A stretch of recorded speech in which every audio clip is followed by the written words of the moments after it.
हे guys, जय Mahakal. Welcome to your channel MPRM। आशा करती हूँ कि आप सभी स्वस्थ होंगे, निरंतर अपने एग्जाम की तैयारी कर रहे होंगे। आज हम पढ़ने वाले हैं 1857 की क्रांति, जिसमें हम इससे रिलेटेड सारे क्वेश्चन आंसर को, फैक्ट को सब पढ़ेंगे। वो भी हम कंप्लीट करने वाले हैं घटना चक्र पूर्वावलोकन बुक से।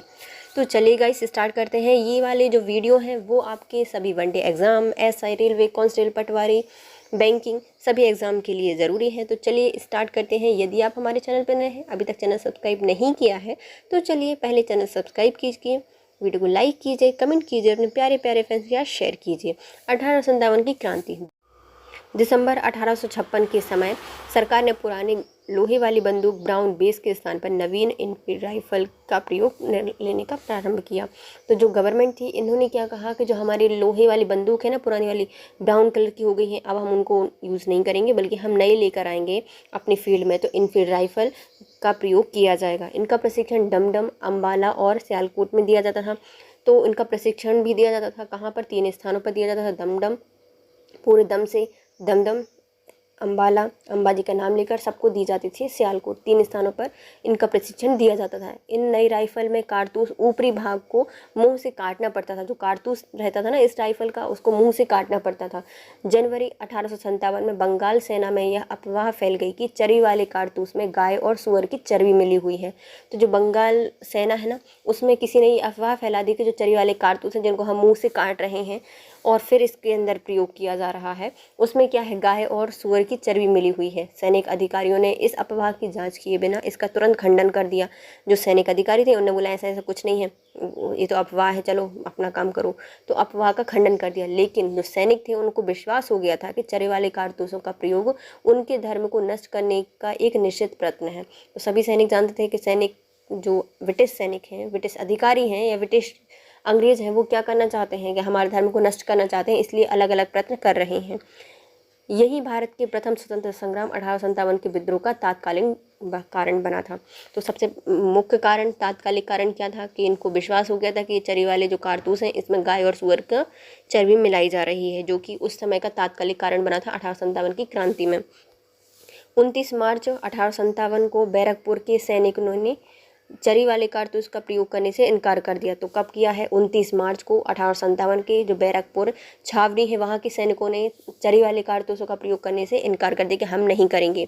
एक सैनिक मंगल पांडे ने अपने एजुडेंट पर आक्रमण करके उसकी हत्या कर दी। उस पर जबरदस्ती प्रयोग करने के लिए बोला कि कैसे नहीं करोगे, हम बोलते हैं करो करो। जो मंगल पांडे थे भैया, वो ठहरे शुद्ध ब्राह्मण, उन्होंने जो एजुडेंट था उसकी हत्या कर दी। अंग्रेजों द्वारा 34वें NI रेजिडेंट भंग कर दी गई और अपराधियों को दंड दिया गया। जो रेजिडेंट ने विद्रोह किया था ना, उनकी 34वीं NI रेजिमेंट थी, उसको भंग कर दिया और उनको अपराधी घोषित करके दंड देने लगे। 1857 की क्रांति का मुख्य कारण ब्रिटिश साम्राज्य की घिनौनी नीतियां थी। इन्होंने सोचा समझा नहीं और सीधा ही उनको दोषी ठहरा दिया, उनको सजा देने लगे। तो जो 1857 की मुख्य कारण था क्रांति का, वो क्या था? जो ब्रिटिश साम्राज्य था, उनकी घिनौनी नीतियां थी। इससे तंग आकर अंततः विद्रोह की ज्वाला फट गई। एंग्लो इंडियन इतिहासकारों ने सैनिक असंतोष और चर्बी वाले कारतूसों को ही 1857 की महान विद्रोह का सबसे मुख्य और महत्वपूर्ण कारण बताया था। जितने भी एंग्लो इंडियन इतिहासकार हैं, उन्होंने जो सैनिक असंतोष है, चर्बी वाले कारतूस हैं, इन्हीं को 1857 की क्रांति का मुख्य और महत्वपूर्ण कारण बताया था। परंतु आधुनिक भारतीय इतिहासकारों ने यह सिद्ध कर दिया कि चर्बी वाले कारतूस इस विद्रोह का एकमात्र कारण या सबसे मुख्य कारण नहीं थे। उसके बाद जो भारतीय इतिहासकार आए, उन्होंने यह सिद्ध कर दिया कि जो विद्रोह हुआ था 1857 का, वह सिर्फ एकमात्र कारतूस के कारण नहीं हुआ था, बल्कि बहुत सारे कारण थे जिसके कारण ये हुआ था। चर्बी वाले कारतूस और सैनिकों का विद्रोह तो केवल एक चिंगारी थी। मतलब उस समय जो एकदम कुकर फटने वाली चीज़ नहीं होती, एकदम आखिरी चिंगारी बन के निकले थे चर्बी वाले कारतूस, और सैनिकों का विद्रोह सिर्फ एक क्या था? चिंगारी थी। उसने उन समस्त विस्फोटक पदार्थों में, जो कि राजनीतिक, सामाजिक, धार्मिक और आर्थिक कारणों से एकत्रित हुए थे, आग लगा दी। तो ऐसी चिंगारी निकली जिसने जितने भी पहले के कारण थे, विस्फोटक पदार्थ थे, राजनीतिक, सामाजिक, धार्मिक, आर्थिक कारण थे, उनको एकत्रित किया और उनको जला दिया और इस दावानल का रूप ले लिया। 1857 की क्रांति का प्रारंभ 10 मई को मेरठ से हुआ था। तो बैरकपुर का हमने पढ़ लिया। उसके बाद जो 1857 की क्रांति का मुख्य प्रारंभ माना जाता है वह 10 मई को मेरठ से माना जाता है। यहाँ की तीसरी कैवलरी रेजिमेंट ने अंग्रेज जो थे ना, अंग्रेज़ों से सैनिकों ने चर्बी युक्त कारतूस को छूने से इनकार कर दिया। तो जो तीसरी कैवलरी रेजिमेंट थी मेरठ की, 10 मई को यहाँ के सैनिकों ने क्या बोला कि हम चर्बी युक्त जो कारतूस हैं उसको हम छुएंगे भी नहीं। खोल का प्रयोग करने की तो बात की बात है, हम उनको छुएंगे नहीं। खुलेआम बगावत कर दी, अपने अधिकारियों पर गोली चलाई और अपने साथियों को मुक्त कर के लोग दिल्ली की ओर चले गए। तो जितने भी लोगों को बंदी बनाया था उनको सबको रिहा कराया और दिल्ली की ओर चले गए। जनरल हैविट के पास 2200 यूरोपीय सैनिक थे, परंतु उसने इस तूफान को रोकने का कोई प्रयास नहीं किया। ये भैया हेलमेट लगा के बैठे रहे, इन्होंने कोई प्रयास नहीं किया। तो जनरल हैविट ने के पास कितने थे? 2200 यूरोपीय सैनिक थे, लेकिन जो भारतीय सैनिक थे वो इतने आक्रामक तरीके से लड़ रहे थे कि उनको रोकने का प्रयास से कर ही नहीं पाए। विद्रोहियों ने 22 मई 1857 को दिल्ली पर अधिकार कर लिया। ये मेरठ से निकले और 12 मई 1857 को दिल्ली पर अधिकार कर लिया। इस प्रकार सैनिकों का दिल्ली के लाल किले पर पहुंचना पहली घटना थी। तो सैनिकों ने क्या किया? पहले तो अपने रेजिमेंट के लोगों को रिहा कराया और दिल्ली गए और दिल्ली के लाल किले पर अधिकार एकत्रित कर लिया। और ये पहली घटना थी 1857 की। 1857 की स्वाधीनता संग्राम का प्रतीक लाल कमल और रोटी थी। तो जो इसके स्वाधीनता का संग्राम का जो प्रतीक बना था वह क्या बना था? कमल और रोटी बनाया था।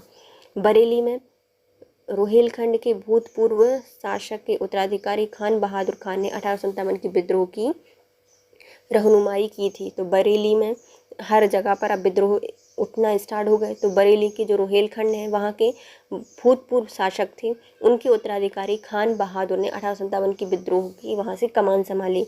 मुगल सम्राट बहादुर शाह द्वितीय ने भी इन्हें वायसराय पद पर नियुक्त कर दिया। तो जो मुगल सम्राट था बहादुर शाह, इसने क्या किया? इन्हें जो खान बहादुर थे इनको वहाँ का वायसराय पद नियुक्त कर दिया। रानी लक्ष्मीबाई, जिनका मूल नाम मणिकर्णिका था, इनका जन्म 19 नवंबर 1835 को गोलघर में हुआ था, जो कि वर्तमान में वाराणसी में है। तो महारानी लक्ष्मीबाई जी का जन्म कब हुआ था? 19 नवंबर 1835 को गोलघर वाराणसी में हुआ था। इनके पिता मोरोपंत झांसी के महाराजा गंगाधर राव के दरबार में गए। उस समय महारानी लक्ष्मीबाई की जो उम्र 13 वर्ष थी। 14 वर्ष की उम्र में इनका विवाह झांसी के महाराजा गंगाधर राव के साथ कर दिया गया। इनकी मृत्यु ग्वालियर में हुई है और ग्वालियर में ही महारानी लक्ष्मीबाई जी की समाधि स्थित है। महारानी लक्ष्मीबाई के अंतिम मराठा राजा गंगाधर राव की विधवा थी। जो अंतिम मराठा थे गंगाधर राव, उनकी विधवा कौन थी? महारानी लक्ष्मीबाई थी। जब किसी उत्तराधिकारी के अभाव में महाराजा गंगाधर राव की मृत्यु हो गई तो डलहौजी ने व्यक्तिगत सिद्धांत के अंतर्गत 1854 में झांसी का ब्रिटिश साम्राज्य में विलय कर लिया। तो डलहौजी आया। जो गंगाधर राव थे इनका कोई पुत्र नहीं था। उत्तराधिकारी के अभाव में झांसी पर किसने शासन किया? लक्ष्मीबाई जी ने किया। और उसके बाद आया डलहौजी, उसने कहा कि व्यक्तिगत के सिद्धांत के अंतर्गत हम 1854 में झांसी को अपने में विलय करते हैं। झांसी में जून 1857 में रानी लक्ष्मीबाई के नेतृत्व में विद्रोह का श्री गणेश हुआ और अंग्रेज जनरल ह्यूरोज ने लड़ते हुए 17 जनवरी 1858 को वे वीरगति को प्राप्त हो गई। तो यहाँ से विद्रोह प्रारंभ किया है झांसी से महारानी लक्ष्मीबाई ने। फिर जहाँ पर आया गवर्नर जनरल ह्यूरोज, उनसे लड़ते हुए 18 या 17 जून 1858 को महारानी लक्ष्मीबाई वीरगति को प्राप्त हो गई। रानी की मृत्यु पर ह्यूरोज ने कहा था कि भारतीय विद्रोहियों में यहाँ सोई हुई औरत अकेली मर्द है। मतलब इतनी अच्छे से उन्होंने युद्ध किया था महारानी लक्ष्मीबाई ने कि ह्यूरोज ने ये सबके सामने कहा था कि भारतीय विद्रोहियों में जो यहाँ सोई हुई औरत है वह अकेली मर्द है। लखनऊ अवध में देखते हैं, वहाँ पर विद्रोह प्रारंभ हुआ है 30 मई को 1857 में। यहाँ का विद्रोह का जो नेतृत्व है वह बेगम हजरत महल के द्वारा किया गया था। तो लखनऊ अवध में स्थित है। यहाँ पर विद्रोह 30 मई 1857 को हुआ था। नेतृत्व किया था बेगम हजरत महल ने। इन्होंने अपने अल्पवयस्क बेटे विरजिश कादिर को नवाब घोषित कर दिया था। जो उनका अल्पवयस्क पुत्र था विरजिश कादिर, उसको नवाब घोषित कर दिया और यहाँ का प्रशासन की बागडोर को अपने हाथ में ले लिया। अतः 21 मार्च 1858 को कैंपबेल ने गोरखा रेजिमेंट की सहायता से लखनऊ पर पुनः अधिकार प्राप्त कर लिया। कब किया है? 21 मार्च 1858 को कैंपबेल के द्वारा गोरखा रेजिमेंट की सहायता से लखनऊ पर पुनः अधिकार प्राप्त कर लिया। फिर आता है कानपुर। कानपुर में 5 जून 1857 को नाना साहेब, जो कि नाना दो पंत को पेशवा बनकर स्वतंत्रता की घोषणा कर दी। तो कानपुर में थी नाना साहब, उन्होंने खुद को पेशवा घोषित कर दिया और 5 जून 1857 को वहाँ से विद्रोह किया। नाना साहेब का जो सेनापति था, कमांडर इन चीफ, वो थे तात्या टोपे, वो उनकी सहायता करते थे। नेक्स्ट आता है अजीमुल्ला खान, नाना साहेब के सलाहकार थे। तो पहले इनके कमांडर इन चीफ कौन थे? तात्या टोपे थे, और जो अजीमुल्ला खान हैं वह नाना साहेब के सलाहकार थे। इन्होंने नाना साहेब के सचिव के रूप में भी कार्य किया है, कि इन्होंने अजीमुल्ला खान के द्वारा। इन्हें क्रांति दूत के नाम से भी जाना जाता है, अजीमुल्ला खान को जाना जाता है क्रांति दूत के नाम से। तात्या टोपे ने जो पूरा कार्यकाल रहा है इनका 1814 से 1849 तक रहा है, जो रामचंद्र पांडुरंग के नाम से जाने जाते थे। तात्या टोपे का नाम क्या है? रामचंद्र पांडुरंग है। वे 1857 में भारतीय विद्रोह के मुख्य नेता रहे थे। इनका जन्म महाराष्ट्र के एओला गांव में हुआ था। इन्हें एक विश्वसनीय मित्र मान सिंह ने इन्हें धोखा देकर उस समय पकड़वा दिया था, जब वह पारो में जंगलों में अपने कैंप में शयन कर रहे थे। तो इनका जन्म कहाँ पे हुआ है? इनका जन्म महाराष्ट्र के एओला में हुआ है। इनका एक विश्वसनीय मित्र था जिसका नाम था राम सिंह। इन्होंने इनको धोखा दिया और इनको धोखे से पकड़वा दिया जब ये जंगल में अपने कैंप में शयन कर रहे थे।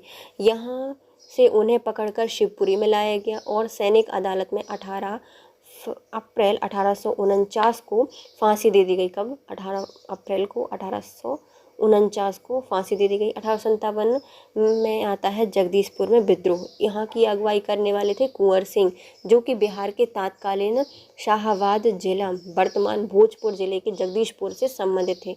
तो जगदीशपुर में विद्रोह हुआ। 1857 का विद्रोह के नेतृत्व किया गया है कुंवर सिंह के द्वारा, जो कि बिहार के तत्कालीन शाहाबाद जिले में, वर्तमान भोजपुर जिले के जगदीशपुर से संबंधित है। नेक्स्ट आता है असम। असम में 1857 की क्रांति के समय यहाँ के दीवान मनीराम दत्त थे। यहाँ के अंतिम राजा के पौत्र कदपेश्वर सिंह को राजा घोषित करके विद्रोह की शुरुआत की, परंतु शीघ्र ही विद्रोह का दमन करके मनीराम को फांसी दे दी गई। असम से नेतृत्व किसके द्वारा किया गया है? दीवान मनीराम दत्त के द्वारा। वहाँ के जो राजा थे, उनके पौत्र थे कदपेश्वर सिंह, उनको राजा घोषित कर दिया और वहाँ से विद्रोह करना प्रारंभ किया, लेकिन अंग्रेजों ने उनका जल्दी ही दमन कर दिया और मनीराम को पकड़कर फांसी दे दी। अब आते हैं आउवा के ठाकुर कुशल सिंह ने 1857 की क्रांति में अंग्रेजों और जोधपुर की संयुक्त सेना को पराजित किया था। तो आउवा के जो ठाकुर हैं कुशल सिंह, आउवा आया कुशल, तो आउवा के ठाकुर कुशल सिंह के द्वारा 1857 की क्रांति में अंग्रेजों और जोधपुर की संयुक्त सेना को पराजित किया था। मौलवी हमीदुल्ला शाह ने फैज़ाबाद में 1857 के विद्रोह को अपना नेतृत्व प्रदान किया था। तो फैज़ाबाद से कौन लड़ रहे थे? मौलवी अहमदुल्ला शाह ने 1857 की क्रांति में अपना नेतृत्व प्रदान किया था। यह अंग्रेजों के सबसे कट्टर दुश्मन थे। कौन? मौलवी अहमदुल्ला खान सबसे कट्टर दुश्मन थे अंग्रेजों के। यह मूलतः तमिलनाडु में आरकाट में रहने वाले थे, पर वह फैज़ाबाद में आकर बस गए थे। ये कहाँ के थे? तमिलनाडु के आरकाट के रहने वाले थे, लेकिन फिर फैज़ाबाद में रहने लगे थे। इन्होंने भारत के विभिन्न धर्मावलंबियों का आह्वान किया था और सारे लोग काफिर अंग्रेज़ों के विरुद्ध खड़े हो जाओ और इन्हें भारत से बाहर खदेड़ो को नारा दिया था। तो भैया इसलिए बहुत ज़्यादा कट्टर दुश्मन रहे हैं। कौन? मौलवी अहमदुल्ला खान। ये कहाँ से? फैज़ाबाद से इन्होंने विद्रोह किया है और इन्होंने सभी धर्म अनुयायी हैं उनका आह्वान किया और कहा कि सारे लोग काफिर अंग्रेज़ों के विरुद्ध खड़े हो जाओ और इन्हें भारत से खदेड़ दो। इनके बारे में अंग्रेज़ों ने कहा है कि यह आदम साहस के गुण से परिपूर्ण और दृढ़ संकल्प वाले व्यक्ति तथा विद्रोहियों में सर्वोत्तम सैनिक थे। तो अंग्रेज़ों के द्वारा यह कहा गया था कि जो ये अजमुल्ला शाह हैं, ये क्या है? एक अदम साहस के गुणों से परिपूर्ण हैं, एक दृढ़ संकल्प वाले व्यक्ति हैं और विद्रोहियों में सबसे सर्वोत्तम सैनिक हैं। इनकी गिरफ्तारी के लिए ब्रिटिश सरकार ने 50,000 रुपये का इनाम रखा था। तो जो ये सैनिक सर्वश्रेष्ठ सैनिक हैं, इनकी गिरफ्तारी के लिए 50,000 रुपये का इनाम रखा गया था अंग्रेज़ों सरकार के द्वारा। 1857 की क्रांति को मिर्ज़ा गालिब ने स्वयं अपनी आंखों से देखा था। 1857 की क्रांति हो रही थी, मिर्ज़ा गालिब अपनी शायरियों में, शेर शायरियों में इनको देखते हुए बयां कर रहे थे। इनका जन्म, मिर्ज़ा गालिब है, इनका जन्म 27 दिसंबर 1797 को आगरा में हुआ था। मृत्यु 15 फरवरी 1869 को दिल्ली में हो गई थी। 1857 की स्वतंत्रता के संघर्ष में ग्वालियर की सिंधिया ने अंग्रेज़ों की सबसे ज़्यादा सहायता की थी। तो देखिए हम, ग्वालियर की सिंधिया 1857 की क्रांति में इन्होंने सबसे ज़्यादा अंग्रेज़ों का साथ दिया था। यूरोपीय इतिहासकारों ने ग्वालियर के मंत्री सर दिनकर राव और हैदराबाद के मंत्री सलार जंग की राजभक्ति की बहुत सराहना की थी। जो यूरोपीय इतिहासकार हैं, इनके द्वारा ग्वालियर के जो मंत्री थे सर दिनकर राव, उनकी, और हैदराबाद के मंत्री थे सलार जंग, इनकी राजभक्ति की बहुत सराहना की थी। संकट के समय कैनिंग ने कहा था कि यदि सिंधिया भी विद्रोहियों में शामिल हो जाते तो मुझे कल ही बिस्तर गुल करना होता। तो किसने कहा था? ये लॉर्ड कैनिंग के द्वारा कहा गया था कि यदि विद्रोह में सिंधिया भी विद्रोह में शामिल हो जाते तो मुझे कल ही अपना बिस्तर गुल करना होता। 1857 का विद्रोह बहुत ही बड़े क्षेत्र में फैला हुआ था और इससे जनता का व्यापक समर्थन भी प्राप्त हुआ था। फिर भी पूरे देश में या भारतीय समाज के सभी अंग वर्गों को यह अपने लपेट में नहीं ले सका। यह दक्षिण भारत तथा पूर्वी पश्चिमी भारत के अधिकांश भागों में नहीं फैल पाया था। ग्वालियर में सिंधिया, इंदौर के होलकर, हैदराबाद के निज़ाम, जोधपुर के राजा, भोपाल के नवाब, पटियाला, नाभा और जिंद के सिख शासक और पंजाब के दूसरे सिख सरदार, कश्मीर के महाराजा, दूसरे अनेक सरदारों और बड़े जमींदारों ने विद्रोह को कुचलने में अंग्रेजों की सक्रिय सहायता की थी। तो किन किन के द्वारा सहायता की गई थी? पहले आते हैं ग्वालियर के सिंधिया, इंदौर के होलकर, हैदराबाद के निज़ाम, जोधपुर के राजा, भोपाल के नवाब, पटियाला, नाभा, जिंद के सिख, पंजाब के दूसरे सिख सरदार, कश्मीर के महाराजा, बहुत बड़े बड़े दूसरे सरदार, जमींदारों के द्वारा विद्रोह को कुचलने में अंग्रेजों की सहायता की गई थी। गवर्नर जनरल कैनिंग के बाद मैं टिप्पणी कि इन शासकों और सरदारों ने तूफान के आगे बांध जो कि तरंग रोधक की तरह कार्य किया, वरना यह तूफान एक ही लहर में हमें बहा ले जाता। तो किसके द्वारा कहा गया था? कैनिंग ने कहा था कि जो शासक हैं, इतने सारे शासक हैं, सरदार हैं, इन्होंने तूफान के आगे बांध की तरह कार्य किया, वरना यह तूफान एक ही लहर में हमें बहा ले जाता। 1857 के विद्रोह में शिक्षित वर्ग ने कोई रुचि नहीं ली थी, जो इस महासमर की असफलता का प्रमुख कारण बना था। तो 1857 की क्रांति में जितने भी शिक्षित वर्ग थे, इन्होंने किसी ने भी रुचि नहीं ली थी, इसलिए यह विद्रोह क्या हो गया? असफल हो गया। 1857 के विद्रोह के समय भारत का गवर्नर जनरल लॉर्ड कैनिंग था, जो कि 1856 से 1862 तक रहा था। विद्रोह के समय लॉर्ड कैनिंग ने इलाहाबाद को आपातकालीन मुख्यालय बनाया था। तो 1857 की क्रांति में भारत का गवर्नर जनरल था लॉर्ड कैनिंग, इसने इलाहाबाद को अपना आपातकालीन मुख्यालय बनाया था। लॉर्ड कैनिंग भारत में कंपनी द्वारा नियुक्त अंतिम गवर्नर जनरल था। तो भारत में कंपनी द्वारा नियुक्त अंतिम गवर्नर जनरल था लॉर्ड कैनिंग। ब्रिटिश सम्राट के अधीन नियुक्त भारत का पहला वायसराय था और ब्रिटिश सम्राट के अधीन नियुक्त यह भारत का पहला वायसराय था। न्यायिक सुधारों के अंतर्गत कैनिंग ने इंडियन हाई कोर्ट एक्ट द्वारा मुंबई, कलकत्ता, मद्रास में एक उच्च न्यायालय की स्थापना की थी। तो न्यायिक सुधारों के अंतर्गत कैनिंग ने इंडियन हाई कोर्ट एक्ट के द्वारा मुंबई, कलकत्ता, मद्रास में एक उच्च न्यायालय की स्थापना की थी। सामाजिक सुधारों के अंतर्गत इन्होंने विधवा पुनर्विवाह अधिनियम 1956 में कैनिंग के समय ही पारित हुआ था। तो सामाजिक सुधारों में हम देखें, विधवा पुनर्विवाह अधिनियम 1956 कैनिंग के समय पारित हुआ था। 1857 के सिपाही विद्रोह को भारत में प्रथम स्वतंत्रता संग्राम के नाम से तथा ब्रिटेन में इंडियन म्यूनिटी के नाम से अभिहित किया गया है। तो जो हमारे 1857 की क्रांति हुई है भारत में, इसमें सिपाही विद्रोह को भारत में प्रथम स्वतंत्रता संग्राम के नाम से जाना जाता है और ब्रिटेन में इसे इंडियन म्यूटिनी के नाम से जाना जाता है।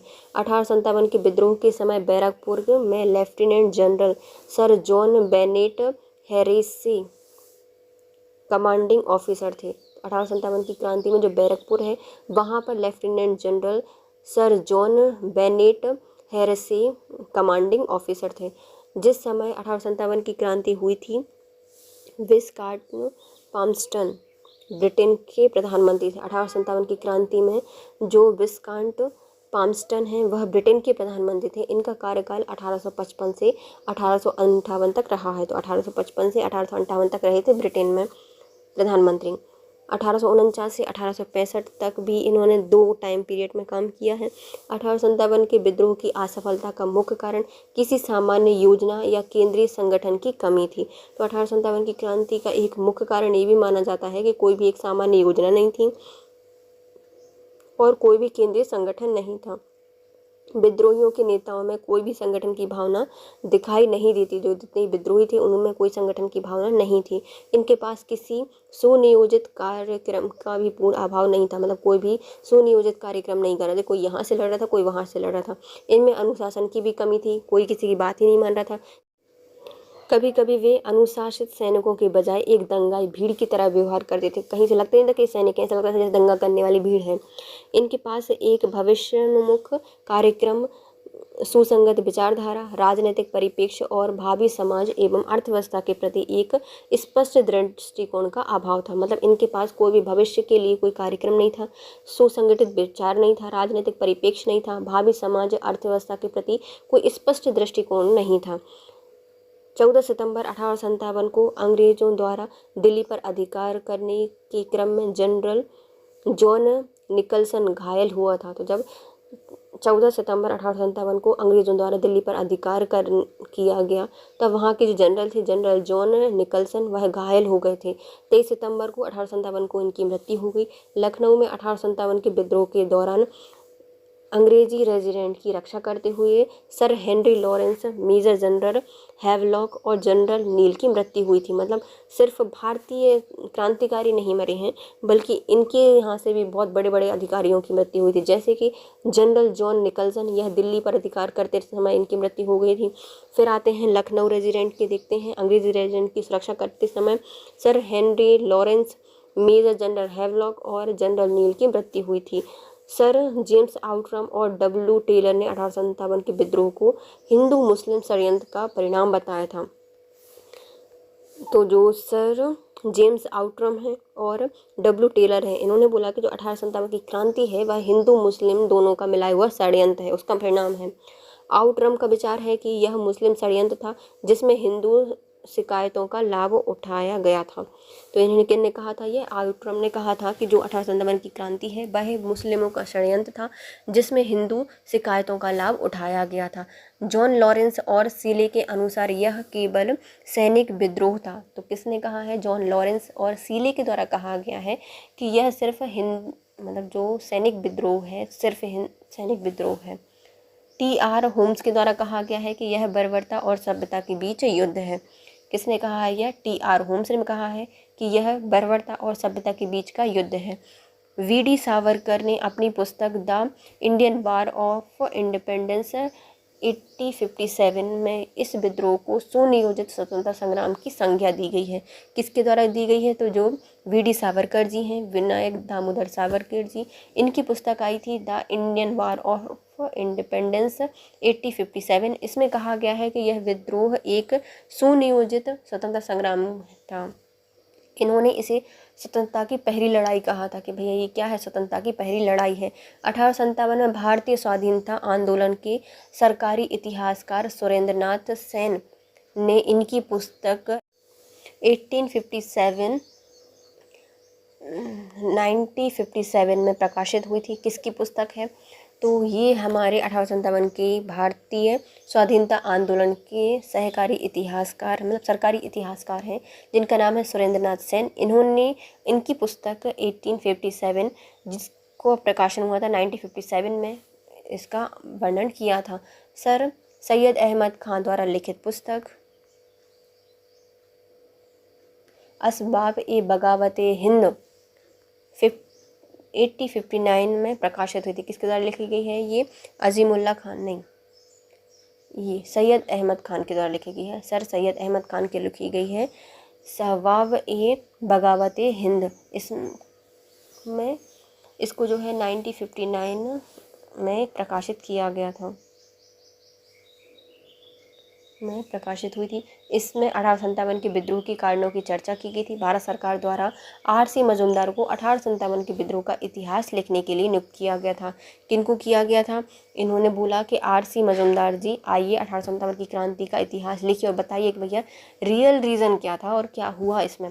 परंतु सरकारी समिति से अनबन होने के कारण इन्होंने अपना काम करने से इनकार कर दिया और अपनी पुस्तक the sepoy mutiny and the revolutions of 1957 को स्वतंत्र रूप से वर्ष 1957 में प्रकाशित किया था। तो आर.सी. मजूमदार द्वारा बहुत सारे अंग्रेज़ों के खिलाफ वर्ड लिखे जा रहे थे, तो इससे उनमें भेदभाव हो गया, लड़ाई हो गई, तो इन्होंने छोड़ दिया कि हम तुम्हारा काम नहीं करेंगे और हम जाके खुद अपनी पुस्तक लिखेंगे। तो इन्हें अपनी पुस्तक लिखी है the sepoy mutiny and the revolutions of 1857। इसकी पुस्तक जो है वह 100 साल बाद 1957 को रिलीज़ हुई थी या प्रकाशित हुई थी। मजूमदार जी ने 1857 के विद्रोह को तथा कथित प्रथम राष्ट्रीय स्वतंत्रता संग्राम न राष्ट्रीय और ना ही स्वतंत्रता संग्राम कहा था। तो आर.सी. मजूमदार द्वारा 1857 के विद्रोह को तथा कथित प्रथम राष्ट्रीय स्वतंत्रता संग्राम न राष्ट्रीय और ना ही स्वतंत्रता संग्राम कहा था। 1857 के विद्रोह का सबसे महत्वपूर्ण परिणाम महारानी विक्टोरिया का उद्घोषणा था। 1857 की विद्रोह हुआ, उसका परिणाम क्या हुआ? तो महारानी विक्टोरिया के यहाँ से उद्घोषणा आ गई। यह उद्घोषणा 1 नवंबर 1858 को इलाहाबाद में हुए एक दरबार में लॉर्ड कैनिंग द्वारा उद्घोषित की गई थी। तो इस घोषणा पत्र को कहाँ पर पढ़ाया गया था?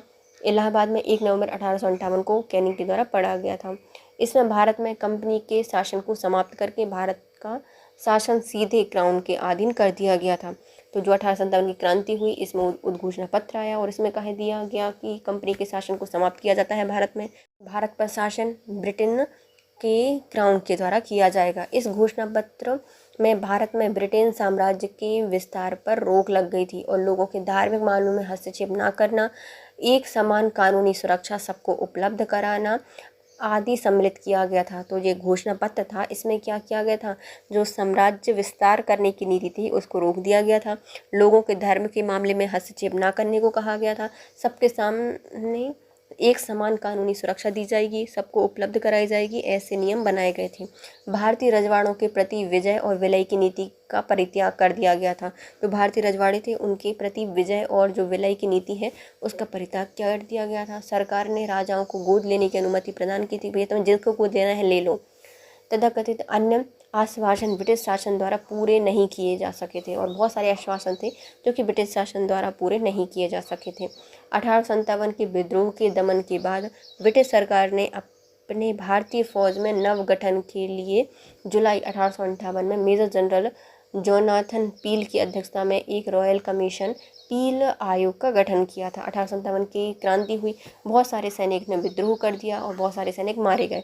इसके लिए अब क्या करना पड़ेगा? नई नवगठित करनी पड़ेगी ना फौज। तो नवगठन के लिए जुलाई 1858 को एक मेजर जनरल जोनाथन पील की अध्यक्षता में एक रॉयल कमीशन बनाया गया जिसे कहा गया पील आयोग, जिसमें सेना की रेजिमेंटों की जाति समुदाय धर्म के आधार पर विभाजित किया गया था। जैसे जो पूरे सैनिक थे उनकी रेजिमेंटों को कैसे जाति समुदाय और धर्म के आधार पर विभाजित किया गया था। यूरोपीय सैनिकों की संख्या जो कि 1857 से पूर्व 45,000 थी अब 65,000 कर दी गई थी। जो यूरोपीय सैनिक थे 1857 की क्रांति में कमज़ोर साबित हुए थे ना, तब उनकी संख्या को बढ़ा दिया गया था। पहले 45,000 बस थी, अब 65,000 हो गई थी। और भारतीय सैनिकों की संख्या जो कि पहले 2,38,000 थी अब उसे घटाकर 1,40,000 कर दी थी। तब भारतीय सैनिकों की संख्या को कम कर दिया था और यूरोपियों के सैनिकों को बढ़ाया गया था। भारतीय सैनिकों की संख्या पहले 2,38,000 हुआ करती थी, अब उसे घटाकर 1,40,000 तक सीमित कर दिया। बंगाल में यूरोपीय सैनिकों का भारतीय सेना से 2/1 का अनुपात रखा गया था और जो बंगाल है वहाँ पर जो यूरोपीय सैनिक थी और भारतीय सेना थी उनका अनुपात कितना था? 2:1 का, 1:2 का, मतलब यूरोपीय सैनिकों का भारतीय सैनिकों से अनुपात था 1:2 का, जबकि मद्रास मुंबई में यह अनुपात 1:3 का रखा गया था क्योंकि वहाँ पे कम हुआ था विद्रोह, इसलिए वहाँ पे रेशियो को थोड़ा सा कम किया गया था, 1:3 का रेशियो रखा गया था। 1857 के विद्रोह के बाद ब्रिटिश सरकार ने सिपाहियों का चयन गोरखा, सिख और पंजाब के उत्तर प्रांत से किया था, क्योंकि इन्होंने ही विद्रोह नहीं किया था, है ना, तो वहाँ से इनका सबसे ज़्यादा चयन किया गया था। कहाँ से? गोरखा, सिख और पंजाब के उत्तर प्रांत से। अब आते हैं इससे रिलेटेड प्रश्न उत्तर। अंग्रेजी भारतीय सेना ने चर्बी वाले कारतूस से चलने वाली इनफील्ड राइफल कब सम्मिलित की थी? तो 1856 को की गई थी, 2 दिसंबर के महीने में, दिसंबर 1856 को अंग्रेजों के द्वारा भारतीय सेना में चर्बी वाले कारतूस से चलने वाली इनफील्ड राइफल को सम्मिलित किया गया था।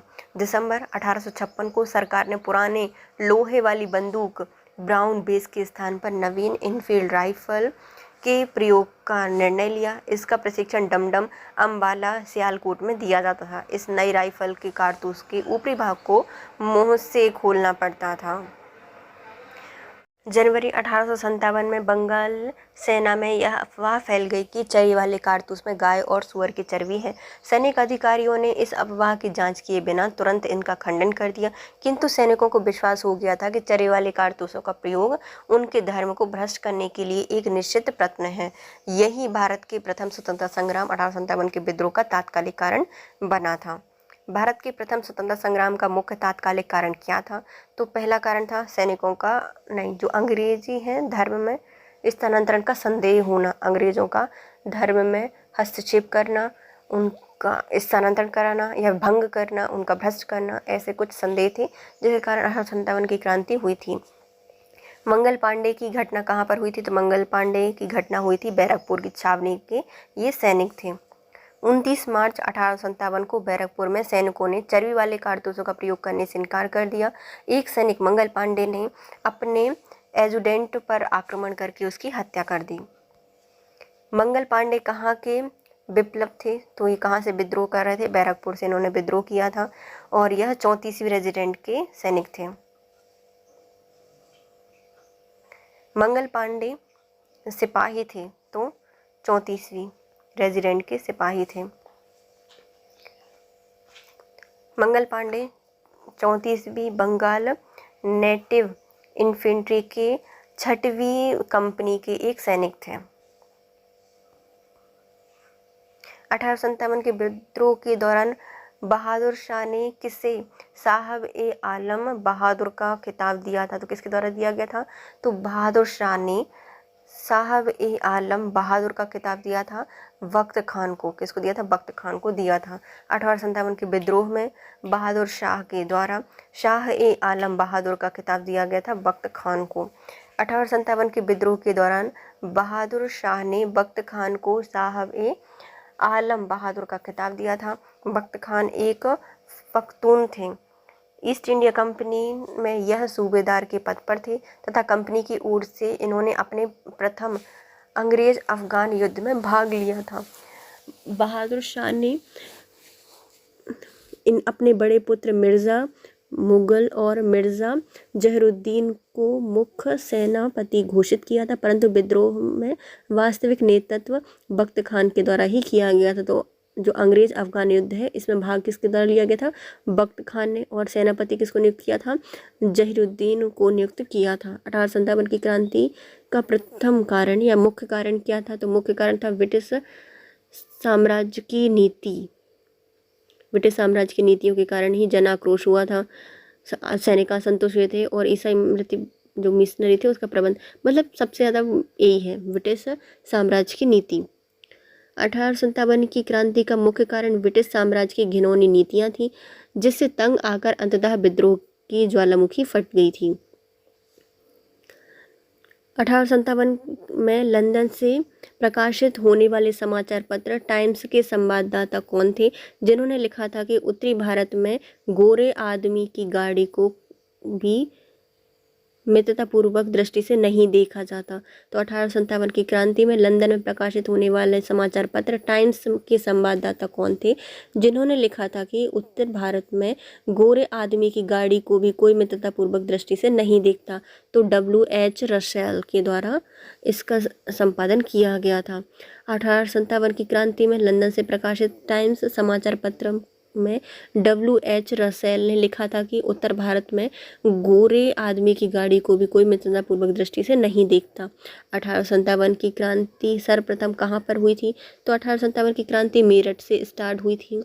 1857 की क्रांति का प्रारंभ 10 मई को मेरठ से हुआ था। यहाँ की तीसरी कैवेलरी रेजिमेंट के सैनिकों ने चर्बी युक्त कारतूसों को छूने से इनकार कर दिया और खुलेआम बगावत की थी। 1857 की क्रांति सर्वप्रथम कहाँ से हुई थी? तो मेरठ से स्टार्ट हुई थी 1857 की क्रांति। 1857 की क्रांति संग्राम से संबंधित पहली घटना क्या है?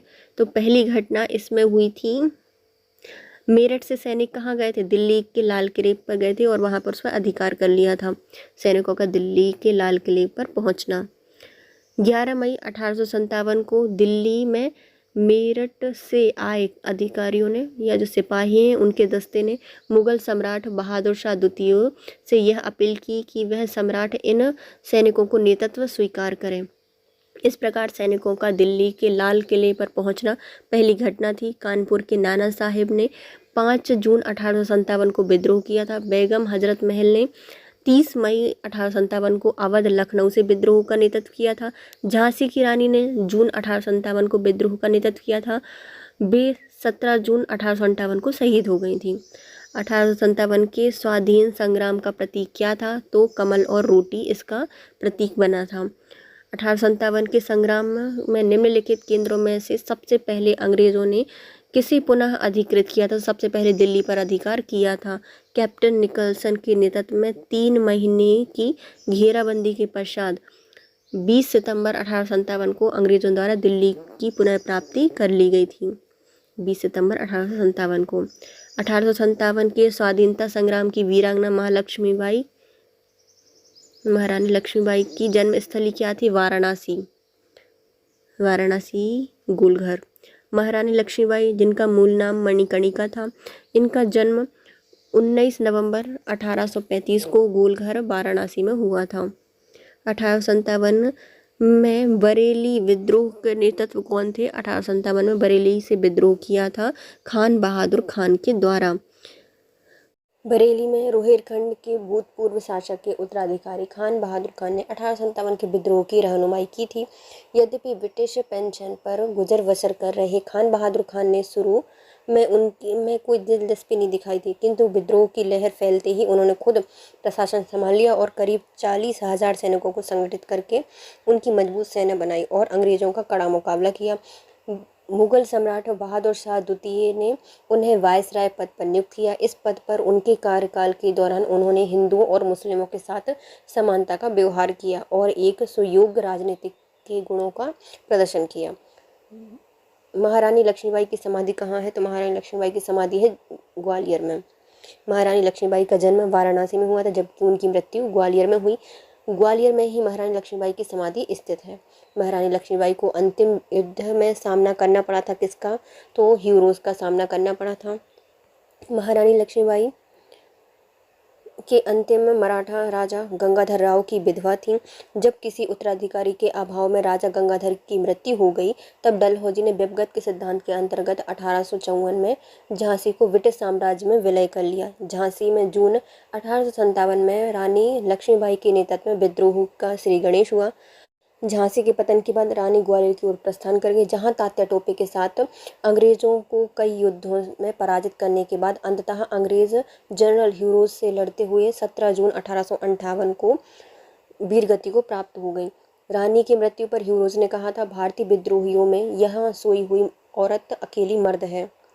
1857 का विद्रोह लखनऊ में किसके नेतृत्व में आगे बढ़ा था? तो लखनऊ में विद्रोह का नेतृत्व किया था बेगम ऑफ अवध के द्वारा। बेगम ऑफ अवध ने लखनऊ में नेतृत्व किया था 1857 की क्रांति का।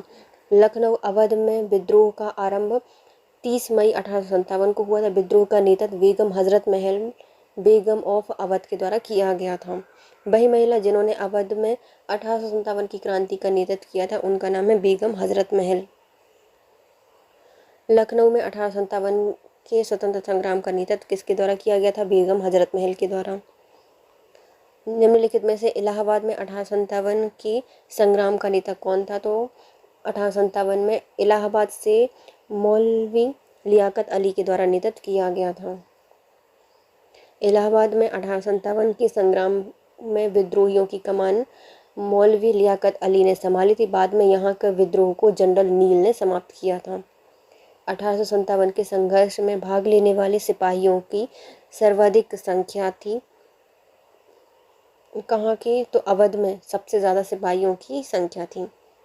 1857 के संघर्ष में भाग लेने वाले सिपाहियों की सबसे ज़्यादा संख्या अवध में थी। वास्तव में उस समय अवध में शायद ही कोई ऐसा परिवार हो जिसका कोई सदस्य सेना में ना रहा हो। केवल अवध से ही लगभग 75,000 सैनिकों ने सेना में भाग लिया था। नाना साहेब का कमांडर इन चीफ कौन था? तो नाना साहेब का कमांडर इन चीफ था तात्या टोपे जी। कानपुर में 5 जून 1857 को नाना साहेब को पेशवा बनाकर स्वतंत्रता की घोषणा की गई। नाना साहेब को सेनापति commander in chief Tatya Tope से बहुत सहायता मिली थी। अजीमुल्ला खान सलाहकार किसके थे? तो अजीमुल्ला खान सलाहकार थे नाना साहेब के।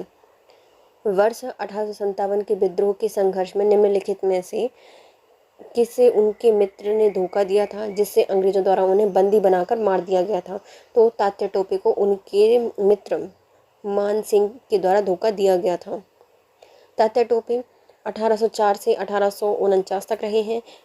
इनको रामचंद्र पांडुरंगा के नाम से भी जाना जाता है। वे 1857 में भारतीय विद्रोह के प्रमुख नेता थे। उनका जन्म महाराष्ट्र के येवला गांव में हुआ था। उनके पिता का नाम पांडुरंग राव टोपे के साथ बिठूर आ गए थे, जहां वे पेशवा के दत्तक पुत्र नाना दुंदोपंत, जिन्हें नाना साहिब के नाम से जाना जाता है, और महाराजा माधव सिंह जी के मित्र बन गए।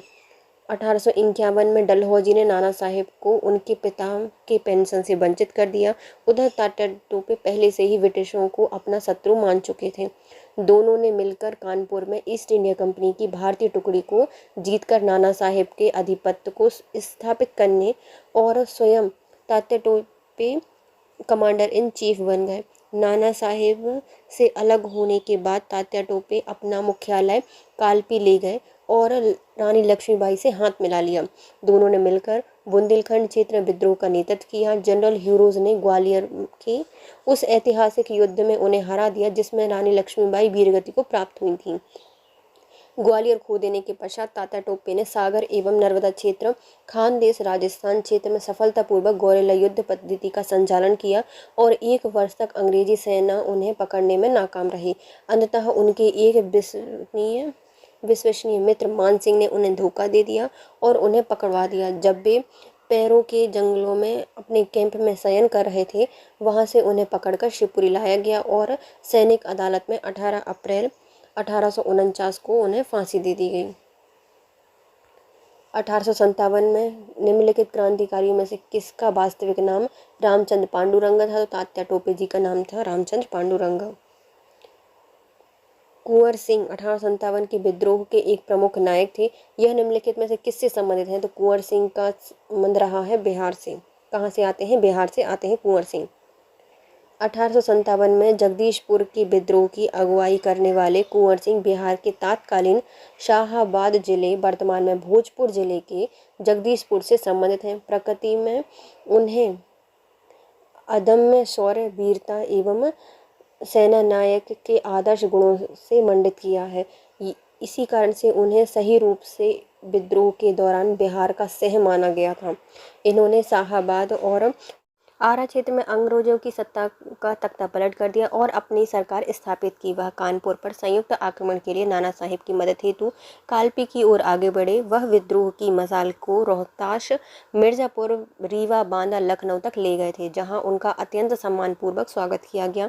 अपनी अंतिम सफलता के रूप में इन्होंने अपने गृह नगर जगदीशपुर के निकट अंग्रेजों को बुरी तरह से पराजित किया था। इसी युद्ध के दौरान कुंवर सिंह बुरी तरह से घायल हो गए थे। 26 अप्रैल 1858 को उनकी मृत्यु हो गई। उनकी मृत्यु के बाद उनके भाई अमर सिंह ने दिसंबर 1858 तक अंग्रेजों के साथ विद्रोह संघर्ष जारी रखा था।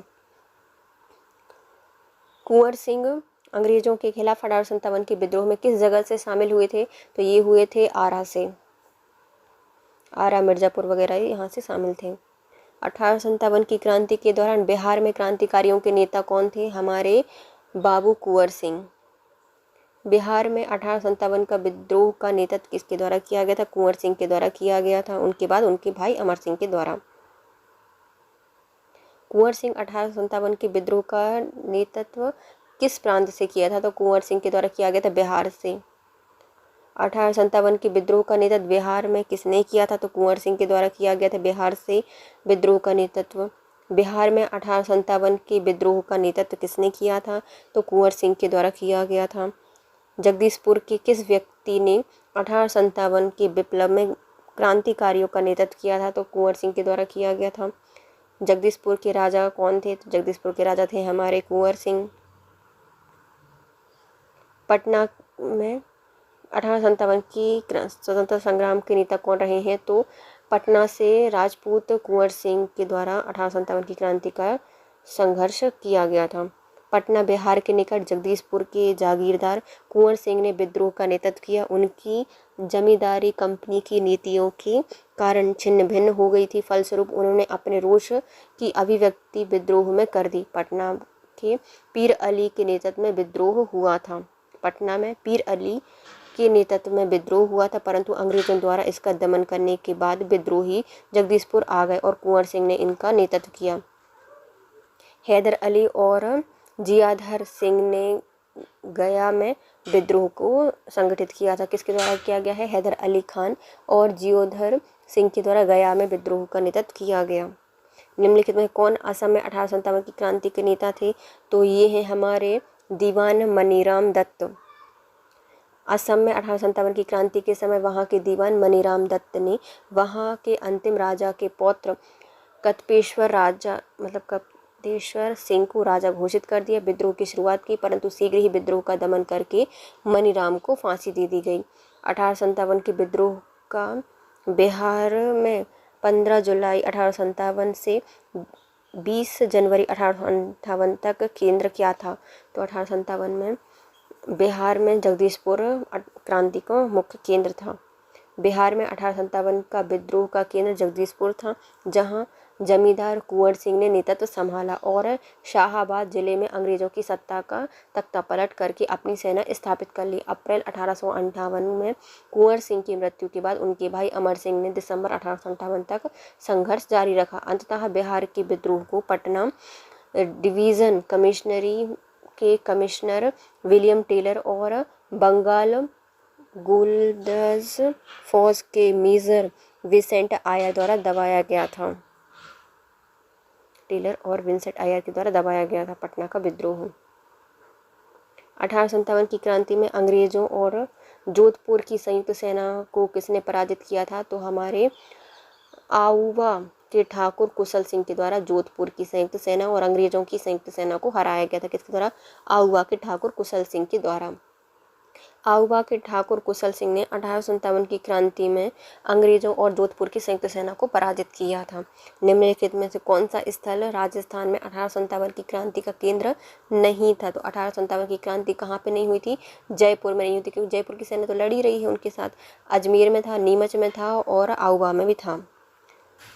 1857 की क्रांति का केंद्र जयपुर नहीं था, बल्कि शेष सभी स्थान थे। निम्नलिखित में से 1857 की क्रांति में अंग्रेजों से संघर्ष किया था किसके द्वारा? शहादत खान के द्वारा संघर्ष किया गया था, जो कि मध्य प्रदेश से आते हैं।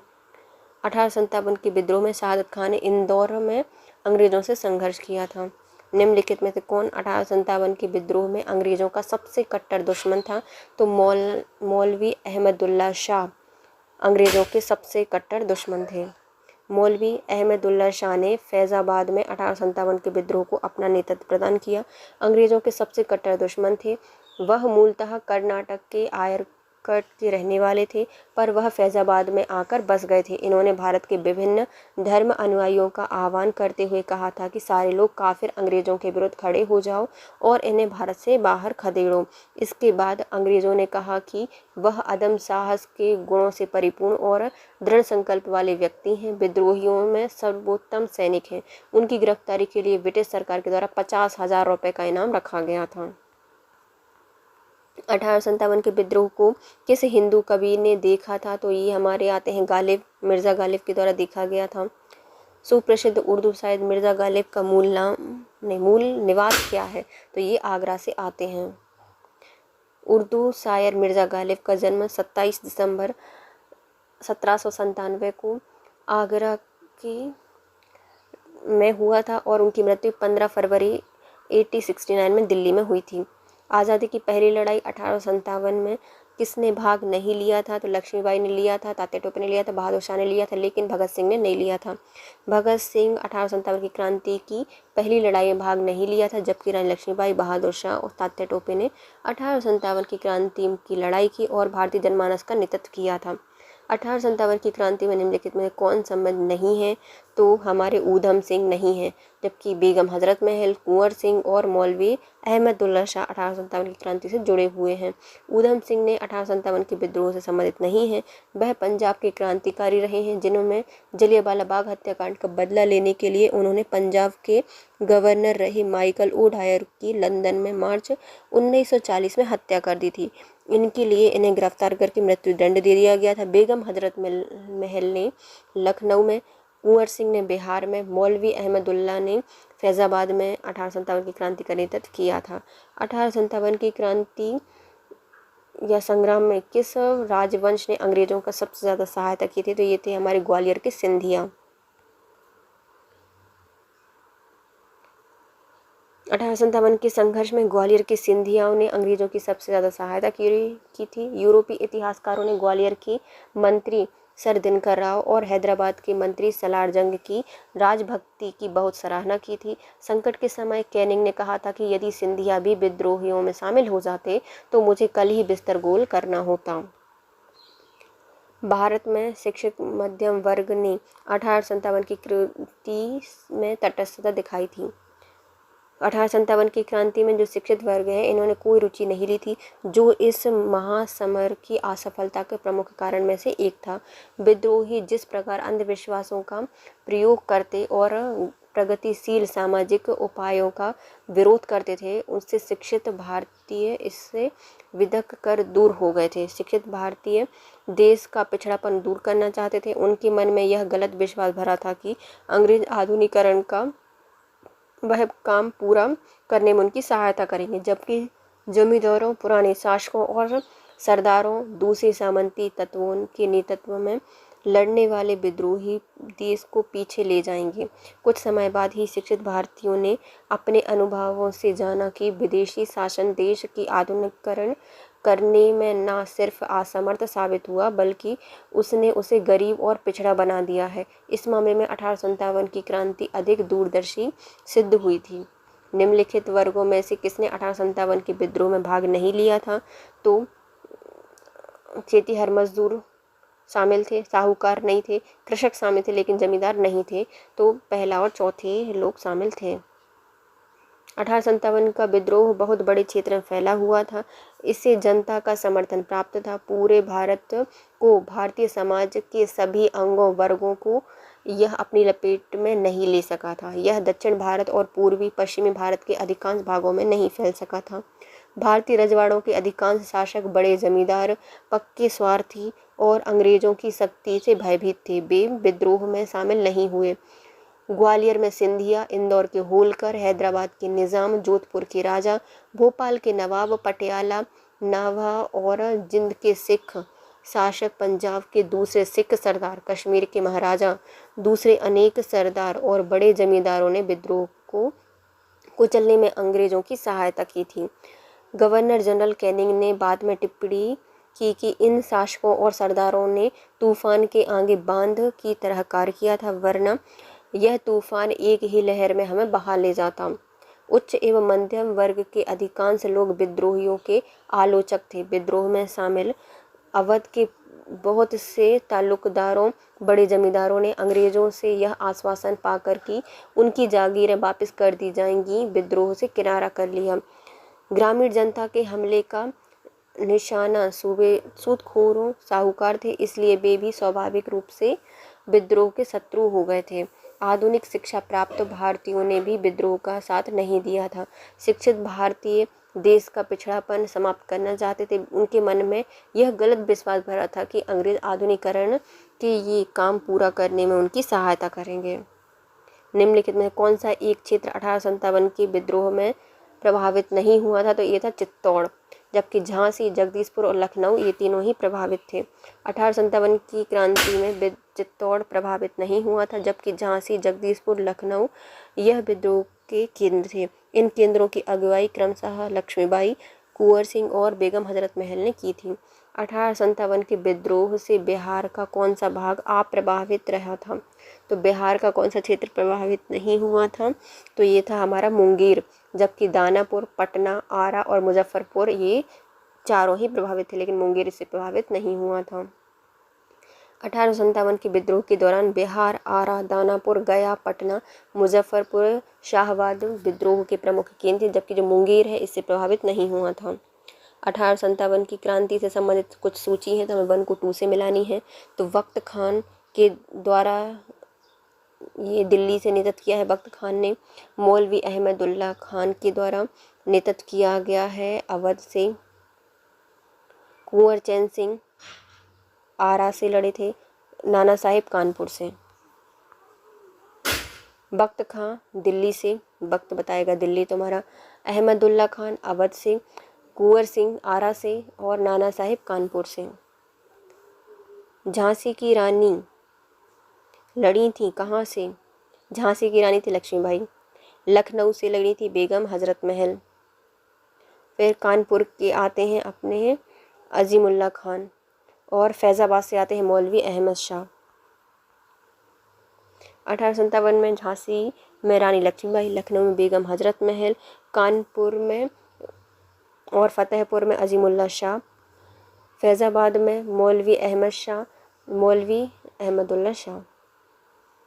निम्नलिखित में से 1857 में सक्रिय भाग लिया था। नाना साहिब ने कानपुर से, बेगम हजरत महल ने लखनऊ से, मौलवी अहमदुल्ला शाह ने फैज़ाबाद से, बेगम जीनत महल दिल्ली से, सभी ने। तो ईस्ट इंडिया कंपनी के राजनीतिक, आर्थिक, सामाजिक और धार्मिक कारणों के फलस्वरूप 1857 का विद्रोह प्रारंभ हुआ था। लखनऊ में इस विद्रोह का प्रारंभ जून 1857 में किया गया था। यहाँ पर इस विद्रोह का नेतृत्व बेगम हजरत महल ने किया था। कानपुर में इस विद्रोह का नेतृत्व नाना साहिब के द्वारा, फैज़ाबाद में इस विद्रोह का नेतृत्व मौलवी अहमदुल्ला खान ने किया था, जबकि बहादुर शाह जफर अंतिम मुगल बादशाह की पत्नी बेगम जीनत महल ने अप्रत्यक्ष रूप से इस विद्रोह में भाग लिया था दिल्ली से। सूची 1 को सूची 2 से मिलाना है। तो नाना साहिब कहाँ से आते हैं हमारे? नाना साहिब का संबंध है कानपुर से। नवाब हामिद अली खान दिल्ली से, मौलवी अहमदुल्ला खान लखनऊ से और मनीराम दीवान यह असम से आते हैं। तो नाना साहिब कानपुर से, नवाब हामिद अली खान दिल्ली से, मौलवी अहमदुल्ला खान या शाह ये लखनऊ से और मनीराम दीवान असम से। 1857 के विद्रोह के समय भारत का गवर्नर जनरल था लॉर्ड कैनिंग। 1857 के समय भारत का गवर्नर जनरल लॉर्ड कैनिंग था, जो कि 1856 से 1862 तक रहा था। लॉर्ड कैनिंग भारत में कंपनी द्वारा नियुक्त अंतिम गवर्नर जनरल था एवं ब्रिटिश सम्राट के अधीन नियुक्त भारत का पहला वायसराय था। 1857 के विद्रोह के समय भारत का गवर्नर जनरल लॉर्ड कैनिंग था। 1857 में भारत का गवर्नर जनरल लॉर्ड कैनिंग। सिपाही विद्रोह के समय भारत का गवर्नर जनरल लॉर्ड कैनिंग। 1857 के विद्रोह के समय बैरकपुर में कौन ब्रिटिश कमांडिंग ऑफिसर थे? तो इनका नाम है हार्सी हैसरे। मार्च 1857 में 34वीं बंगाल नेटिव इन्फेंट्री के सिपाही मंगल पांडे के विद्रोह के समय बैरकपुर के lieutenant general sir John Bennet Hearsey थे कमांडिंग ऑफिसर। 1857 में किसने इलाहाबाद को आपातकालीन मुख्यालय बनाया था? तो ये है लॉर्ड कैनिंग को आपातकालीन मुख्यालय बनाया गया था इलाहाबाद को। 1857 के समय ब्रिटिश प्रधानमंत्री कौन थे? तो पामस्टन। जिस समय 1857 की क्रांति हुई थी ब्रिटेन में विस्काउंट पामस्टन हेनरी जॉन टेम्पल तृतीय विस्काउंट पामस्टन ब्रिटेन के प्रधानमंत्री थे। इनका कार्यकाल 1855 से 1858 तक और 1849 से 1865 तक रहा है। निम्नलिखित में से किसका नाम 1857 के विद्रोह में नहीं जुड़ा है? तो कर्नल सेंट लेगर, कर्नल वेलिस और लेफ्टिनेंट कर्नल गिब्स तीनों का नहीं जोड़ा है। 1857 का विद्रोह मुख्यतः किस कारण से असफल रहा था? क्योंकि इनके पास किसी सामान्य योजना और केंद्रीय संगठन की कमी थी। 1857 की असफलता का मुख्य कारण किसी सामान्य योजना और केंद्रीय संगठन की कमी थी। विद्रोहियों के नेताओं में कोई भी संगठन की भावना देखने नहीं मिलती है। 82 वर्ष की मुगल सम्राट बहादुर शाह कमज़ोर थे, उनके द्वारा विभिन्न सरदारों का आह्वान करना काफ़ी नहीं था। साथ ही विद्रोहियों ने वीरता तो दिखाई और सरकार का विनाश करने पर वे तुले हुए भी प्रतीत होते हैं, किंतु ऐसा करने के लिए उनके पास किसी सुनियोजित कार्यक्रम का पूर्ण अभाव था। उनमें अनुशासन की कमी थी। कभी कभी तो वे अनुशासित सैनिकों की बजाय एक दंगाई भीड़ की तरह व्यवहार करते थे। विदेशी शासन के प्रति एक समझी घृणा को छोड़कर और कोई संबंध सूत्र नेताओं के पास नहीं था या बीच में नहीं था। किसी क्षेत्र विशेष से ब्रिटिश सत्ता को उखाड़ फेंकने के बाद उन्हें पता ही नहीं होता था कि इसकी जगह किस प्रकार की राजनीतिक सत्ता संस्थाएं स्थापित की जाएंगी। उनके पास एक भविष्योन्मुखी कार्यक्रम, सुसंगत विचारधारा और राजनीतिक परिप्रेक्ष्य या भावी समाज अर्थव्यवस्था के प्रति एक स्पष्ट दृष्टिकोण का अभाव था। 1857 का प्रथम स्वतंत्रता संग्राम असफल हुआ था क्योंकि भारतीय सिपाहियों में उद्देश्य की एकता की कमी थी। कोई उद्देश्य नहीं था। प्रायः भारतीय राजाओं ने ब्रिटिश सरकार का साथ दिया था। ब्रिटिश सिपाही कहीं अच्छे सज्जित और संगठित थे, तो उपयुक्त सभी कारण हैं। विद्रोहियों के पास भारतीयों में एकता के अभाव के चाहे जो भी कारण रहे हों, किंतु विद्रोह के लिए यह घातक सिद्ध हुआ। विद्रोहियों के लक्ष्य को धक्का पहुंचाने के लिए वह अकेली कमजोर नहीं थी। भारतीय सिपाही बहादुर और स्वार्थ रहित तो थे, मगर उनमें अनुशासन और एकता का अभाव था। मुंबई मद्रास की सेनाएं राजभक्त रहीं और अवध और रोहिलखंड के तथा अन्य उत्तरी भाग के सामंतवादी तत्वों ने विद्रोह का नेतृत्व किया, किंतु दूसरी ओर अन्य सामंतवादी नेताओं ने, जैसे पटियाला, जिंद, ग्वालियर, हैदराबाद के राजाओं ने इस विद्रोह के दमन में सहायता की थी। यूरोपीय इतिहासकारों ने ग्वालियर के मंत्री सर दिनकर राव और हैदराबाद के मंत्री सलार जंग की देशभक्ति के लिए बहुत सराहना की थी। रणनीति रणकौशल की दृष्टि से भी अंग्रेजी सेना भारतीय सिपाहियों से बहुत आगे थी। वे भारतीय सिपाहियों की तुलना में अधिक सुसज्जित थी। अंततः 1857 के विद्रोह की असफलता में उपयुक्त सभी कारण जिम्मेदार थे। अंग्रेज राजपूत राज्यों में 1857 के विद्रोह को दबाने में सफल रहे थे, क्योंकि वह स्थानीय शासकों ने क्रांतिकारी का साथ नहीं दिया था। शिक्षित मध्यम वर्ग अंग्रेजों का समर्थन कर रहे थे। नहीं, कहाँ कर रहे थे, वो तो तटस्थ थे। तो ये गलत हो जाएगा, पहला सही है ना। यदि सही ऑप्शन है तो पहला सही है। निम्नलिखित में से किस ब्रिटिश अधिकारियों ने लखनऊ में अपना जीवन खोया था? तो ब्रिटिश अधिकारी जो कि लखनऊ में प्राण गति को प्राप्त हुए थे अपनी, वो हैं कौन? जनरल नील, हैवलॉक, मेजर जनरल हैवलॉक और सर हेनरी लॉरेंस, जबकि निकलसन दिल्ली में निकल गए थे। तो 14 सितंबर 1857 को अंग्रेजों द्वारा दिल्ली पर अधिकार करने के क्रम में जनरल निकलसन घायल हुए थे और 23 सितंबर 1857 को इनकी मृत्यु हो गई थी। लखनऊ में 1857 के विद्रोह के दौरान अंग्रेज रेजिडेंसी की रक्षा करते हुए sir Henry Lawrence, major general Havelock और जनरल नील की मृत्यु हुई थी। विचार कीजिए कथन और कारण पर। कथन क्या है? 1857 में प्रथम स्वतंत्रता संग्राम ब्रिटिश सरकार से स्वतंत्रता प्राप्त करने में असफल रहा था। कारण क्या है? बहादुर शाह जफर के नेतृत्व को जन सहयोग नहीं मिला था। अधिकांश महत्वपूर्ण रियासतों के शासक उनका साथ देने से कतरा रहे थे। तो ये भी सही है, क्योंकि बहुत बुजुर्ग हो गए थे वो। तो कथन से कारण मैच होता है और इसका स्पष्टीकरण भी करता है। प्रश्नगत कथन एवं कारण दोनों ही सत्य हैं और कारण कथन का सही स्पष्टीकरण करता है। यद्यपि 1857 के समय प्रथम स्वतंत्रता संग्राम में असफल होने के कारण थे, परंतु इनमें सबसे ज़्यादा महत्वपूर्ण कारण अधिकांश मुख्य रियासतों के शासकों द्वारा अंग्रेजों का समर्थन करना रहा है। निम्नलिखित में से किसने 1857 के विद्रोह को एक षड्यंत्र की संज्ञा दी थी? तो किसने इसको षड्यंत्र कहा था? तो सर जेम्स आउटरम और डब्ल्यू टेलर के द्वारा 1857 के विद्रोह को षड्यंत्र कहा गया है। सर जेम्स आउटरम और डब्ल्यू टेलर के द्वारा। सर जेम्स आउटरम और डब्ल्यू टेलर ने 1857 के विद्रोह को हिंदू मुस्लिम षड्यंत्र का परिणाम बताया था। आउटरम का विचार था कि वह मुस्लिम षड्यंत्र है और हिंदू शिकायतों का लाभ उठाया गया है। जॉन लॉरेंस और सीले के अनुसार यह केवल सैनिक विद्रोह था। किसके द्वारा कहा गया? जॉन सीले के अनुसार। जॉन सीले के अनुसार 1857 का विद्रोह एक पूर्णतः देशभक्त रहित और स्वार्थी सैनिक विद्रोह था, जिसमें न केवल स्थानीय नेतृत्व ही था और न ही सर्वसाधारण का समर्थन ही प्राप्त था। इसके अनुसार यह एक संस्थापित सरकार के विरुद्ध भारतीय सेनाओं का विद्रोह था।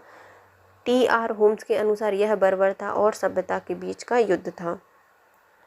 आधुनिक इतिहासकार जिसने 1857 के विद्रोह को स्वतंत्रता की पहली लड़ाई बताई है, तो ये कौन है? हमारे वी.डी. सावरकर जी हैं। वी.डी. सावरकर जी ने अपनी पुस्तक द इंडियन वार और फॉर इंडिपेंडेंस 1857 में 1857 के विद्रोह को सुनियोजित स्वतंत्रता संग्राम की संज्ञा दी है। इन्होंने इससे स्वतंत्रता की पहली लड़ाई कहा था। 1857 के संग्राम को प्रथम स्वतंत्रता संग्राम का नाम देने वाले क्रांतिकारी का नाम है वी.डी. सावरकर। भारतीय स्वाधीनता आंदोलन का सरकारी इतिहासकार कौन थे? तो भारतीय स्वाधीनता आंदोलन के सरकारी इतिहासकार रहे हैं हमारे एस.एन. सेन। 1857 में भारतीय स्वाधीनता आंदोलन के सरकारी इतिहासकार सुरेंद्रनाथ सेन थे, जिनकी पुस्तक 1957 में प्रकाशित हुई थी। भारतीय भाषाओं में 1857 के विप्लव के कारण पर लिखने वाला प्रथम भारतीय कौन था? तो सैयद अहमद खान थे। भारतीय भाषा में 1857 का विप्लव लिखा था सर सैयद अहमद खान ने। सर सैयद अहमद खान द्वारा लिखी गई पुस्तक अफशाव ए बगावत ए हिंद वर्ष 1859 में प्रकाशित हुई थी। इसमें 1857 के विद्रोह के कारण पर चर्चा की गई थी। तथाकथित प्रथम राष्ट्रीय स्वतंत्रता संग्राम न प्रथम, न राष्ट्रीय और न ही स्वतंत्रता संग्राम था। यह कथन किसका था? यह कहा है आर.सी. मजूमदार के द्वारा। किसने लिखा है कि इस निर्णय से इनकार करना कठिन है कि तथाकथित 1857 का प्रथम राष्ट्रीय स्वतंत्रता संग्राम ना तो प्रथम था, ना ही राष्ट्रीय था और ना ही स्वतंत्रता संग्राम था। यह कहा है आर.सी. मजूमदार जी के द्वारा। 19वीं शताब्दी के मध्य में भारतीय राष्ट्रवाद भ्रूणावस्था में थी। इस तत्व को मानने वाले इतिहासकार कौन है? तो ये हैं हमारे आर.सी. मजूमदार और डॉक्टर एस.एन. सेन के द्वारा। तो 19वीं शताब्दी के मध्य में भारतीय राष्ट्रवाद भ्रूण अवस्था में थी। यह कहा गया है आर.सी. मजूमदार के द्वारा और एस.एन. सेन के द्वारा। आर.सी. मजूमदार और डॉक्टर एस.एन. सेन जैसे इतिहासकार 19वीं शताब्दी के मध्य में भारतीय राष्ट्रवाद को भ्रूण अवस्था में मानते थे। 1857 की क्रांति के बाद निम्नलिखित में कौन सी एक अवधारणा सही थी? तो इससे भारत में ईस्ट इंडिया कंपनी की शासन प्रणाली को मृतप्राय बना दिया था। किससे क्या हुआ? तो भारत की ईस्ट इंडिया कंपनी थी, उसकी शासन प्रणाली को इसने क्या कर दिया था? मृतप्राय बना दिया था। 1857 की क्रांति के परिणाम स्वरूप भारतीय शासन की बागडोर कंपनी के हाथों से निकलकर ब्रिटिश क्राउन के हाथों में चली गई थी। इसकी शासन प्रणाली में भी आमूलचूल परिवर्तन किए गए थे। 1857 की क्रांति के संदर्भ में प्रश्नगत सी सही होगा। महारानी विक्टोरिया ने भारतीय प्रशासन को ब्रिटिश ताज के नियंत्रण में लाने की घोषणा कब की थी? तो 1 नवंबर 1858 को। 1857 की क्रांति के दमन के पश्चात 1 नवंबर 1858 को महारानी विक्टोरिया जी ने भारतीय प्रशासन को ब्रिटिश ताज के नियंत्रण में लेने की घोषणा की। इस घोषणा के बाद भारत में कंपनी के शासन को समाप्त कर दिया गया। भारत को सीधे ब्रिटिश क्राउन के अधीन कर दिया गया। एक भारत मंत्री या सचिव और 15 सदस्यों वाले इंडियन काउंसिल की स्थापना की गई। तत्कालीन गवर्नर जनरल लॉर्ड कैनिंग को ही भारत का प्रथम वायसराय बनाया गया था। साम्राज्ञी विक्टोरिया ने 1858 की घोषणा में भारतीयों को बहुत सी चीज़ें दिए जाने का आश्वासन दिया था। निम्नलिखित आश्वासन में से कौन सा ब्रिटिश शासन ने पूरा भी किया था? तो रियासतों को हड़पने की नीति समाप्त कर दी थी, पहला ही बस किया था, जबकि देसी रजवाड़ों की यथास्थिति बनी रहेगी ये नहीं कर पाए। बादशाह तो किया था, बातें तो बहुत दी थी। भारतीय और यूरोपियन सभी प्रजा को समान व्यवहार मिलेगा। भारतीयों के सामाजिक धार्मिक विश्वासों में कोई हस्तक्षेप नहीं होगा। 1857 के विद्रोह का सबसे महत्वपूर्ण परिणाम महारानी विक्टोरिया की उद्घोषणा थी। यह उद्घोषणा 1 नवंबर 1858 को इलाहाबाद के दरबार में लॉर्ड कैनिंग के द्वारा उद्घोषित की गई थी। इसमें भारत के कंपनी के शासन को समाप्त करके भारत का शासन सीधे क्राउन के अधीन कर दिया गया था। इस उद्घोषणा में भारत में ब्रिटिश साम्राज्य के विस्तार पर रोक, लोगों के धार्मिक मामलों में हस्तक्षेप न करना, एक समान कानूनी सुरक्षा सबको उपलब्ध कराना शामिल थी। भारतीय रजवाड़ों के प्रति विजय और विलय की नीति का परित्याग कर दिया गया था और सरकारों ने राजाओं को गोद लेने की अनुमति प्रदान की थी। तथापि अन्य आश्वासन ब्रिटिश साम्राज्य द्वारा पूरे नहीं किए जा सके थे। महारानी विक्टोरिया की उद्घोषणा 1858 का उद्देश्य क्या था? तो इसका उद्देश्य था भारत में भारतीय राजाओं को ब्रिटिश साम्राज्य में मिलने के किसी भी विचार का परित्याग करना, भारतीय प्रशासन को ब्रिटिश क्राउन के अंतर्गत रखना, भारत के साथ ईस्ट इंडिया कंपनी के व्यापार का नियमन करना नहीं, तीसरा नहीं था। ब्रिटिश सरकार ने 1858 में एक अधिनियम लागू किया जिसे भारतीय प्रशासन सुधार संबंधी अधिनियम कहा जाता है। इस अधिनियम के द्वारा भारत में ईस्ट इंडिया कंपनी के शासन का अंत कर दिया गया और ब्रिटिश सरकार ने भारतीय प्रदेशों का प्रबंध सीधा अपने हाथों में ले लिया। इस अधिनियम के तहत 1858 में महारानी विक्टोरिया ने एक घोषणा की जिसमें यह उद्घोषित किया गया कि अब से भारत का शासन ब्रिटिश शासन के द्वारा या उनके लिए सेक्रेटरी ऑफ स्टेट द्वारा चलाया जाएगा। गवर्नर जनरल को वायसराय की पदवी दे दी गई जिसका अर्थ था कि वह राजा का प्रतिनिधि था। संक्षिप्त में भारत पर ब्रिटिश सर्वोच्चता सुदृढ़ रूप से स्थापित कर दी गई थी। साथ ही रानी विक्टोरिया द्वारा की गई घोषणा द्वारा देसी राजाओं को यह आश्वासन दिया गया था कि उनका अस्तित्व बना रहेगा। स्पष्ट है कि भारतीय राजाओं को ब्रिटिश साम्राज्य मिलने या मिलाने के किसी भी विचार का परित्याग करने की घोषणा की गई थी। 1857 के विद्रोह के दमन के बाद भारतीय फौज के नवगठन से संबंधित था हमारा पील आयोग। 1857 के विद्रोह के दमन के बाद ब्रिटिश सरकार ने भारतीय फौज के नवगठन के लिए जुलाई 1858 में मेजर जनरल जोनाथन पील की अध्यक्षता में एक रॉयल कमीशन पील आयोग का गठन किया जिसके द्वारा सेना के रेजिमेंटों की जाति, समुदाय, धर्म के आधार पर विभाजित किया गया था और यूरोपीय सैनिकों की संख्या को 1857 से पूर्व 45,000 और अब 65,000 कर दिया गया था। भारतीय सेनाओं की संख्या को 2,38,000 से घटाकर 1,40,000 कर दिया गया था। बंगाल में यूरोपीय सेना का भारतीय सेना से 1:2 का अनुपात था जबकि मद्रास और मुंबई में यह अनुपात 1:3 रखा गया था। 1857 के विद्रोह के बाद ब्रिटिश सरकार ने सिपाहियों का इन प्रांतों में चयन किया था, तो गोरखा, सिख और पंजाबी उत्तरी प्रांत से। 1857 के विद्रोह के बाद ब्रिटिश सरकार ने सिपाहियों का चयन गोरखा, सिख, पंजाब के उत्तर प्रांत से किया था। 1857 के विद्रोह को भड़काने में उत्तर प्रदेश, बिहार के सैनिकों ने महत्वपूर्ण भूमिका निभाई थी, इसलिए ब्रिटिश सरकार ने इन्हें संदेह की दृष्टि से देखती थी और विद्रोह के समय बंगाल सेना के 60% सैनिक अवध और उत्तर पश्चिमी प्रांत के थे। विद्रोह के लिए भारतीय सेना उत्तरदायी थी। इसी कारण से 1 नवंबर 1858 को महारानी विक्टोरिया के घोषणा पत्र के अंतर्गत सेना का पुनर्गठन किया गया जो विभाजन और प्रतिलोभन की नीतियों पर आधारित था। इसके साथ हमारा वीडियो होता है complete guys. If you like my video please share, subscribe and comment. Thank you so much guys, have a nice day.